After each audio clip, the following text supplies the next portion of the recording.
Olá pessoal! Nessa videoaula nós vamos estudar um pouco sobre as reações de carboxilação da fotossíntese. Nós vimos que a fotossíntese é dividida em duas etapas, a etapa fotoquímica, que nós estudamos na videoaula anterior, e a etapa de fixação de CO2. A etapa de fixação de CO2 é caracterizada por um ciclo de reações, conhecida também como ciclo de Calvin-Benson, referente aos pesquisadores que o descreveram. O ciclo de Calvin-Benson, ele se inicia com a fixação de uma molécula de CO2 em uma molécula, um substrato orgânico de 5 carbonos, a ribulose 1,5-bifosfato, originando duas moléculas de 3 carbonos, as trioses fosfato. A triose fosfato será o substrato para a síntese de glicose, a qual será posteriormente utilizada para a síntese de sacarose ou de amido. A sacarose será exportada pelo floema para abastecer de carbono outras células em outras partes da planta, enquanto que o amido será estocado no cloroplasto das células mesofílicas na folha como uma fonte de carbono para ser utilizada no período da noite, quando não há luz e não é possível ocorrer a fotossíntese. O ciclo de Calvin ele é dividido em 3 fases, a fase de carboxilação, a fase de redução e a fase de regeneração.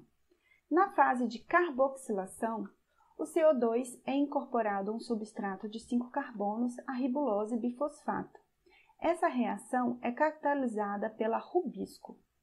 A rubisco é uma proteína de grande peso molecular que corresponde de 15 a 40% do total das proteínas foliares. Ela não é só a proteína mais abundante no corpo da planta, como também é a proteína mais abundante na superfície terrestre. A reação de carboxilação da rubisco, ou seja, incorporação do carbono do CO2, ela se inicia com o substrato ribulose 1,5-bifosfato, que é um carboidrato de 5 carbonos contendo 2 fósforos na posição 1 e na posição 5. A ribulose bifosfato ela é reduzida com a adição de uma molécula de água para poder receber o carbono do CO2. Ao receber o carbono do CO2, é formado uma molécula de 6 carbonos extremamente instável, que rapidamente é dividida em 2 moléculas de 3 carbonos, que é o 3-fosfoglicerato, ou PGA. As 2 moléculas de PGA entram agora na fase de redução do ciclo de Calvin, em que elas primeiro recebem um fósforo vindos do ATP, formando um intermediário, que é o bifosfoglicerato. Depois, essa molécula é reduzida com elétrons vindos do NADPH, formando um gliceraldeído 3-fosfato, um carboidrato de 3 carbonos que contém um fósforo. Por isso, também é chamado de triose, um carboidrato de 3 carbonos, fosfato. Esse é o gliceraldeído 3-fosfato. Bom, as 2 moléculas de gliceraldeído 3-fosfato formadas vão ser uma utilizada agora para a síntese de glicose e a segunda utilizada na fase de regeneração da ribulose bifosfato, para que o ciclo possa se iniciar novamente. Nessa videoaula, eu não vou entrar em detalhes na fase de regeneração, explicando exatamente como que o gliceraldeído 3-fosfato é regenerado numa molécula de ribulose bifosfato. Mas eu quero que vocês mantenham em mente que essa fase de regeneração é caracterizada por uma rede de reações envolvendo várias enzimas e vários intermediários. E alguns desses intermediários podem ser utilizados em outras vias metabólicas. Bom, então vimos que o ciclo de Calvin ele é dividido em 3 fases, a fase de carboxilação, redução e a fase de regeneração. Na fase de carboxilação, a ribulose bifosfato, que é um carboidrato de 5 carbonos, recebe um carbono vindo do CO2, formando 2 moléculas de 3-fosfoglicerato, cada um contendo 3 carbonos. As 2 moléculas de 3-fosfoglicerato são reduzidas a 2 moléculas de gliceraldeído 3-fosfato.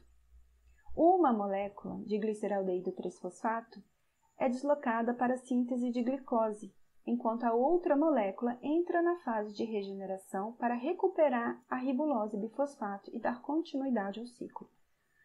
Mas vejam bem, nós temos um problema aqui, porque nós temos uma molécula de 3 carbonos para regenerar uma molécula de 5 carbonos. Uma forma de resolver esse problema é iniciando o ciclo com 3 moléculas de ribulose. 3 vezes 5, que são 5 carbonos que compõem cada molécula de ribulose, nós temos no total 15 carbonos entrando no ciclo de Calvin.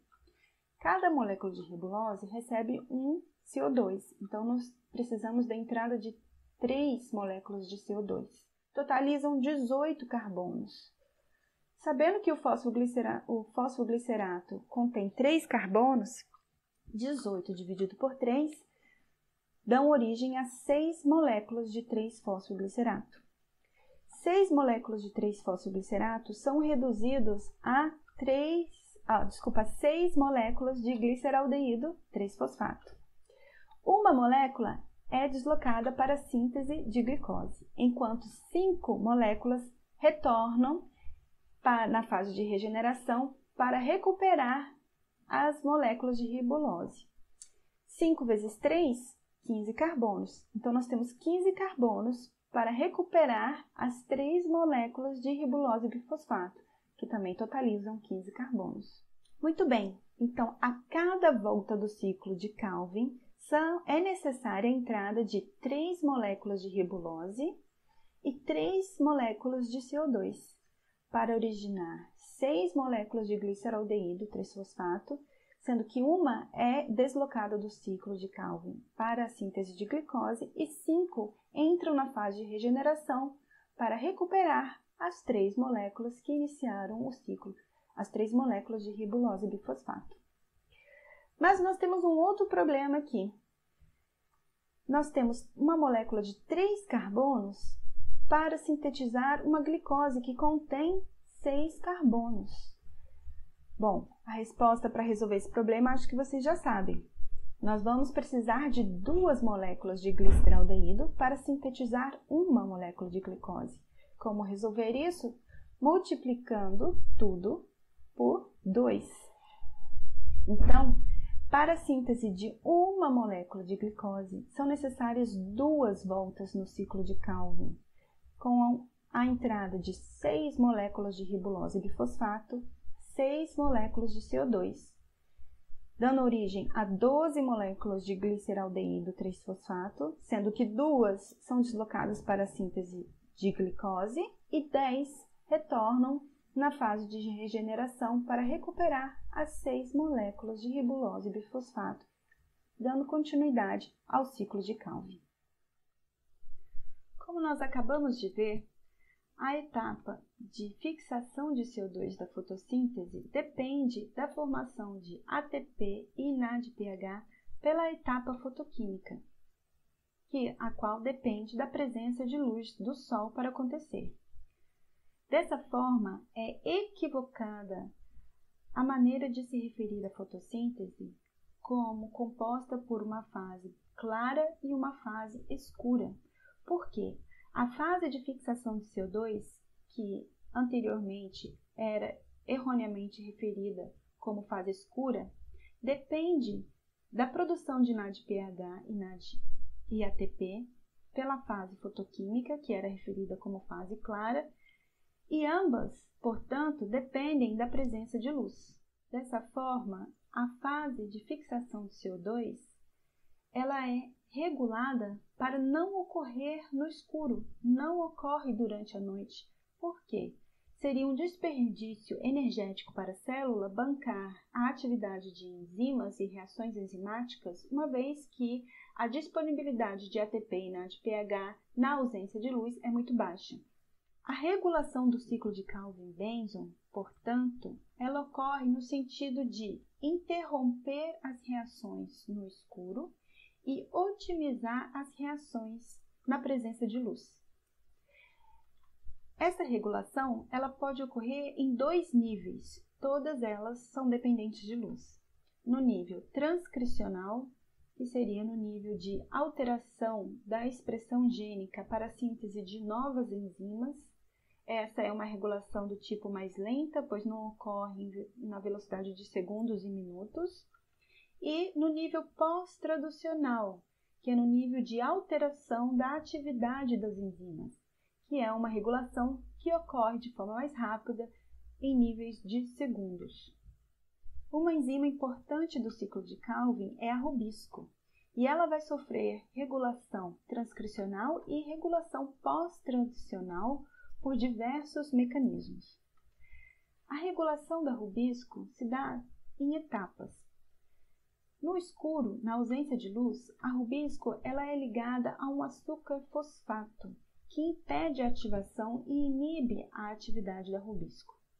Na presença de luz, a enzima chamada rubiscoativase remove esse açúcar fosfato, ativando a rubisco com gasto de ATP. Uma vez que esse açúcar fosfato é removido desse grupo amina da rubisco, esse grupo amina agora ele sofre redução e é ligado a um CO2, formando um grupo lisilcarbamato.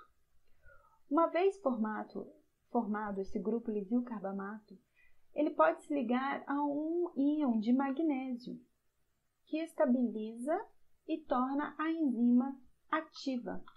Uma vez ativa, a rubisco pode se ligar então aos seus substratos, a rigulose bifosfato e ao CO2, formando os produtos, que são as duas moléculas de 3-fosfoglicerato.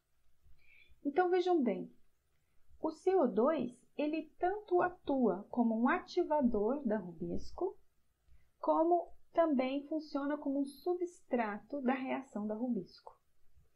E toda essa cadeia de mecanismos de ativação da rubisco se inicia com a enzima rubiscoativase, que retira o açúcar fosfato da rubisco com gasto de ATP e é regulada, é ativada pela presença de luz. Ela é ativada pela presença de luz via um sistema chamado sistema ferredoxina-tioredoxina.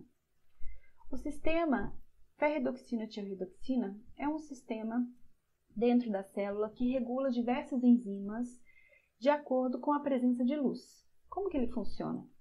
A ferredoxina é uma proteína que participa da cadeia transportadora de elétrons da fotoquímica. Ela recebe elétrons vindos da clorofila do centro de reação do fotossistema 1 na presença de luz. Mas, ao invés dessa ferredoxina doar o elétron para a ferredoxina NADP-redutase, ela doa elétrons para a ferredoxina-tioredoxina redutase, que é uma enzima que catalisa a transferência desse elétron para a proteína de tioredoxina. Uma vez a tioredoxina reduzida, ela pode transferir esses elétrons para uma enzima-alvo, como, por exemplo, para a rubiscoativase. Uma vez a rubiscoativase reduzida, ela se torna ativa e assim ela pode retirar o açúcar fosfato da rubisco ativando-a. Várias enzimas do ciclo de Calvin são reguladas pelo sistema ferredoxina-tioredoxina. Além da rubiscoativase, também é regulada por esse sistema a NADP-gliceraldeído 3-fosfato desidrogenase, que é a enzima que participa da fase de redução, reduzindo 3-fosfoglicerato em gliceraldeído 3-fosfato, e outras 3 enzimas chaves da fase de regeneração do ciclo de Calvin. Além do sistema ferredoxina-tioredoxina, as enzimas do ciclo de Calvin também podem ser reguladas por alterações iônicas dentro do cloroplasto. Na presença de luz e de fotoquímica, ocorre transporte de prótons do estroma para o lúmen do tilacoide. E esse transporte ele é acoplado a um transporte de magnésio no sentido contrário, no sentido do lúmen para o estroma do cloroplasto. Então, durante o dia, na presença de luz, ocorre uma redução de prótons no estroma do cloroplasto, ou seja, um aumento do pH e aumento da concentração de magnésio. Essa alteração iônica ativa não só a rubisco, como também outras enzimas do ciclo de Calvin. À noite, na ausência de luz, essas alterações iônicas são revertidas, inibindo a atividade das enzimas do ciclo de Calvin. E, finalmente, existe um outro tipo de regulação, a formação de supercomplexos, que é a associação de enzimas e que, quando associadas, têm a sua atividade alterada. No ciclo de Calvin-Benson, ocorre a formação de supercomplexo entre a fosforibonuclease, que é uma enzima que participa da fase de regeneração, e a NADP-gliceraldeído 3-fosfato desidrogenase, que é a enzima que participa da fase de redução. Quando essas enzimas são associadas com a ajuda de uma outra proteína, a CP12, elas se tornam inativas. Então, na ausência de luz, ocorre a formação desse supercomplexo inativando essas enzimas chaves, tanto da fase de redução quanto da fase de regeneração do ciclo de Calvin. Na presença de luz, essa associação é desfeita e as enzimas se tornam livres e ativas novamente. Bom, então nessa videoaula nós vimos quais são as fases do ciclo de Calvin-Benson, fase de carboxilação, redução e regeneração. Nós vimos como ocorre a regulação do ciclo de Calvin-Benson dependente de luz, através de carbamilação de grupos aminos, redução de pontes de sulfeto pelo sistema ferredoxina-tioredoxina, alteração na composição iônica do cloroplasto, associação de açúcares fosfatos e formação de supercomplexos.